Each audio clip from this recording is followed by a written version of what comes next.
Welcome back to Mystical Kannada, friends. In our last video, we learnt about the Halegannada poet Ranna, and today we shall know more about the Halegannada poet Nagavarma I. Nagavarma I was a noted and a first Brahmin writer and poet in the Kannada language who lived from 950 CE to 1015 CE. Nagavarma I belonged to a migrant Brahmin family originally from Vengipalu village in modern Andhra Pradesh. He belonged to Kaundinya Gotra. His parents were Vennamaya and Polakabbe. Ajitasena Deva was his guru. His important works are Karnataka Kadambari and Chandombudi, both of which are extant. Karnataka Kadambari is a Champu-based romance novel and an adaptation of Banabhatta's Sanskrit Ocean of Prosody or Ocean of Meters, the earliest available work on Kannada prosody. His Karnataka Kadambari is not considered a direct translation of the Sanskrit original. Written in a smooth, flowing language, it has an originality of its own. This contains the love stories of Chandrapida, Pundarika, and Mahashwete. The character of Chandrapida is based on King Chandra, who gave refuge to the poet, which Nagavarma I claims would command the respect even of poet Kalidasa. According to the modern Kannada poet and scholar Govinda Pai, so popular was Nagavarma I's poetic skills that King Bhoja of Malwa presented him with horses in appreciation of his poetic skills. He held titles like Kaviraja Hamsa, Budabjavanakala Hamsa, Kanda Kandarpa. Nagavarma I was patronized by King Rakkasa Ganga, also called Rachamalla V of the Western Ganga dynasty.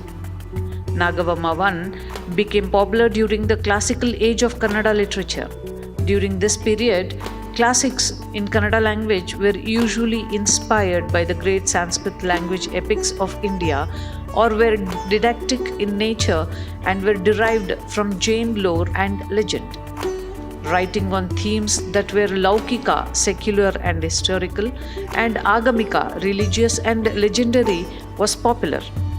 Chandombudi, the earliest work on the science of prosody, is important from the point of establishing a relationship between native, that is Desi folk, metrical forms of Kannada and the dominant Sanskritic literary culture that had descended on medieval Karnataka. It was written at a time when the Sanskrit textual production had one mainstream appeal and its scholars were held in high esteem. The text also conveys that popularity of a Kannada writing was based on the types of native compositions used. The text overall tries to reconcile local literary traditions with the mainstream Sanskrit compositions. Nagavarma I devoted an entire section of the Chandombudi to native Kannada meters and called it Kannada Visaya Jati. He mentions the native Shatpadi, the 6-line verse meter, more than 2 centuries before it was hugely popularized by the Hoysala poet Raghavanka in the 1225 CE.